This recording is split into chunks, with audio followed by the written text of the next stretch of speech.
No ar, Altiora Jornal. Olá, boa noite, quinta-feira, 25 de fevereiro. Em sessão extraordinária na Câmara, Marinui toma posse e é o novo prefeito de Atibaia. Chuva não dá trégua e provoca mais alagamentos na quarta-feira à tarde em Atibaia e os moradores do Jardim Brasil se manifestam. No boletim policial, idosa de 82 anos é morta em assalto à sua casa em Bragança Paulista. No futebol, o Bragantino perde em Mirassol e o Atibaia é goleado em Indaiatuba. Essas e outras informações você confere a partir de agora no Altiora Jornal. O então vice-prefeito Marinui do PROS tomou posse na tarde de quarta-feira e agora é o novo prefeito de Atibaia. Marinui assume no lugar de Saulo Pedroso de Souza, do PSB, afastado do cargo pela Justiça, acusado de crime de responsabilidade fiscal. Em nota da assessoria de imprensa da Prefeitura de Atibaia, foi informado que Saulo foi notificado na noite de segunda-feira, mas aguarda confiante a resposta do recurso de forma a reverter a decisão. A sessão extraordinária na Câmara atrasou 30 minutos por causa da chuva e durou cerca de 25 minutos. O cerimonial foi aberto pelo chefe do Departamento de Comunicação da Câmara, Alessandro Sabella, que passou a palavra ao presidente da casa, o Dr. Edson Bento Leite. O novo prefeito foi empossado e fez um breve discurso dizendo que tem um compromisso com a cidade. Estamos hoje nesta casa para dar continuidade aos compromissos que temos com a população de Atibaia. Por hora do destino, estou assumindo a prefeitura.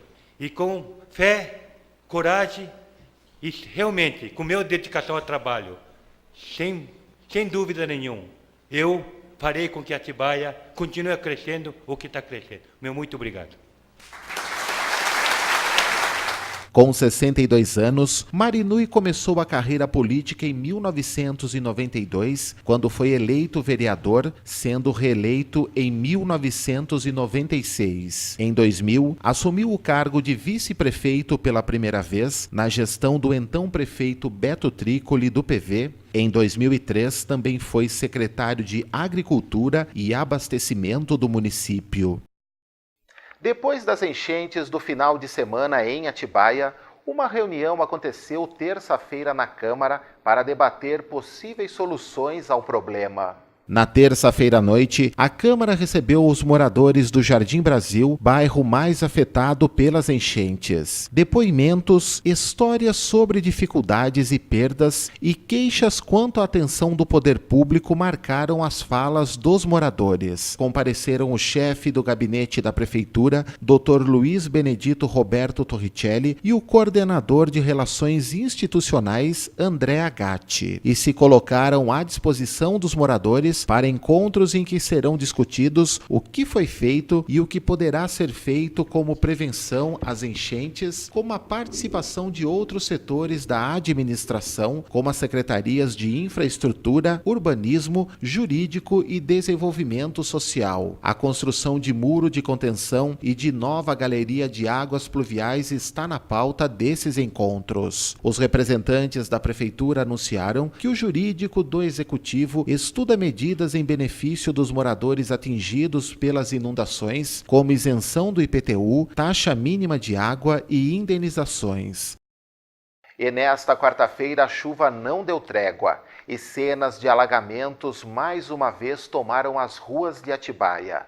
No Jardim Brasil, a população se manifestou. O córrego do Piqueri, na rua Adolfo André, voltou a transbordar e causar transtornos para quem mora ou trabalha ali próximo ou passa pelo caminho. O local é o mesmo onde uma família com 3 pessoas morreram no último domingo depois de serem arrastadas pela enxurrada dentro de um carro. No Jardim do Lago, motoristas arriscaram em pôr o veículo na água que transbordou. O Jardim Brasil mais uma vez sofreu com a forte chuva e os moradores protestaram ação contra a prefeitura. Os manifestantes atearam fogo em objetos e interditaram as duas pistas da Avenida Jerônimo de Camargo. O pedido da população é para que seja feito um sistema de escoamento que não permita o acúmulo de água num pequeno espaço de tempo. Ainda na noite de quarta-feira, um pouco depois de tomar posse na Câmara, o prefeito Marinui do PROS foi ao local para conversar com os moradores. A Prefeitura de Atibaia, através do Facebook, divulgou uma nota dizendo que está atendendo a população dos bairros atingidos na busca de amenizar os danos causados pela tempestade. Conforme o combinado com a população, o prefeito voltou ao Jardim Brasil na manhã desta quinta-feira para acompanhar os trabalhos de limpeza e assistência aos moradores. A gente vai dar prioridade nos locais que realmente está numa situação de calamidade mesmo. E daí a gente vai tentar solucionar o problema de uma forma ou outra, né, onde juridicamente a gente pode fazer perante a lei, né?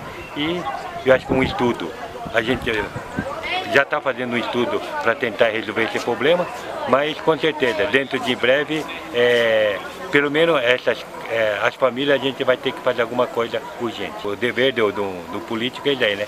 Do prefeito é ver realmente local por local e tentar resolver dentro da possibilidade, principalmente na parte financeira. Também em nota divulgada nas redes sociais, os moradores do Jardim Brasil que já cogitavam a criação de uma associação do bairro, agora com mais uma enchente, pretendem criá-la, e as discussões sobre as obras necessárias estavam previstas para acontecer já nesta quinta, às 7 da noite, no estacionamento de uma indústria na rua Professor Domingos Mateus. Um abaixo-assinado deve ser feito também para a criação da associação e as reivindicações de melhorias para o Jardim Brasil.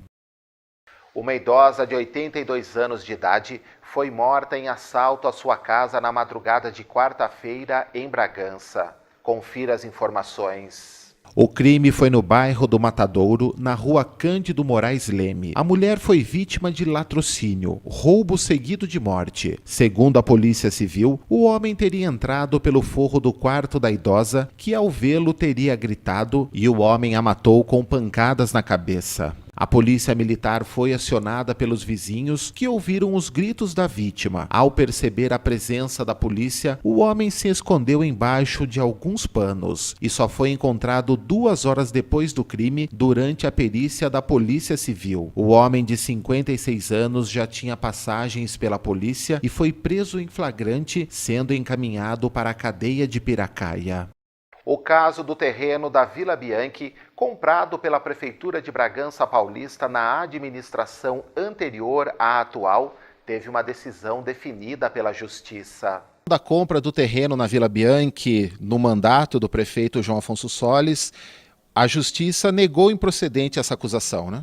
Aqui em Bragança Paulista, em 2013, saiu uma sentença já sendo improcedente, que não havia superfaturamento pela peritagem que foi feita pelos peritos judiciais nomeados aqui pelo juiz de Bragança Paulista. E agora foi até São Paulo, no TJ, onde também saiu no último dia 15, na última segunda-feira, por 3-0 dos desembargadores da 4ª Câmara de Direito Público, também extinguindo a ação e não aceitando o recurso. Explique melhor, como é que foi essa compra desse terreno lá no bairro da Vila Bianchi? Olha, em 2006 havia uma necessidade muito grande da Vila Bianchi ter uma escola. As crianças na época estudavam na igreja de São Benedito, onde o padre cedeu de uma forma até, eu digo assim, com carinho, para que as crianças tivessem um espaço, algumas salas de aula. E o espaço era muito pequeno e as condições do prédio também. Então havia uma necessidade da compra de um imóvel, de um terreno para a construção de uma escola. E apareceu essa área, são 18 mil metros de área, que fica ali na rua Aquiles Bianchi, com a Imigrantes. É um terreno nobre, eu digo isso porque quem conhece aquela região lá onde tem o supermercado Big Plus, é uma área muito bonita. E nós compramos essa área. Logo após a compra disso e feita a licitação para a construção de centro educacional, seria uma cidade estudantil. O então ex-prefeito Jesus Cedide entrou com uma ação popular, alegando que o terreno estava superfaturado. E aí foi parado tudo, foi parada a obra, foi paralisado tudo e foi rolando na justiça. E agora, graças a Deus, saiu e dizendo aí que o próprio valor aferido pelos peritos judiciais, voltando no tempo de 2006, o terreno já valia 2.580.000. E o próprio perito judicial que o Jesus indicou também avaliou em 1.610.000. Então você veja que não havia nada. Quem perdeu com isso foi a comunidade da Vila Bianchi, que não teve esse centro educacional. O terreno está até hoje abandonado lá e realmente é uma coisa que a gente fica triste com isso. E quem perdeu foi toda aquela região da Vila Bianchi, Cedro, Santa Lúcia, Fraternidade, Popó, toda aquela região que perderam a oportunidade de ter um centro educacional. O valor que foi gasto na compra pela prefeitura desse terreno foi de R$ 1.270.000. Isso, R$ 1.270.000 por avaliação, tanto dos peritos da prefeitura, que nós tínhamos, os engenheiros fizeram a avaliação disso, e também tinham várias imobiliárias que deram a cotação do preço do metro quadrado. 18.000 metros quadrados, você divide por R$ 1.270.000, dá em torno de 60 e poucos reais o metro quadrado.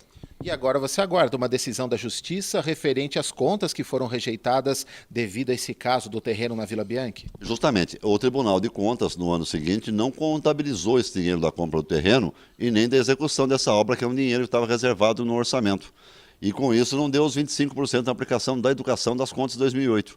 E aí a Câmara Municipal acabou rejeitando e agora vou entrar com recurso no TJ em São Paulo, alegando que não houve a má-fé ou o dolo ou a intenção da questão da improbidade administrativa de não ter aplicado os 25% da educação. Eu fui impedido por uma força maior, que no caso foi a Justiça, que entrou com a liminar, mandou suspender a obra até que se levantasse o valor e se apurasse se haveria ou não o superfaturamento. A seguir no AJ, 21ª Caminhada de Bragança ao Santuário de Nossa Senhora em Pedra Bela está chegando. E ainda, confira a previsão do tempo para toda a região. Não saia daí, é daqui a pouco.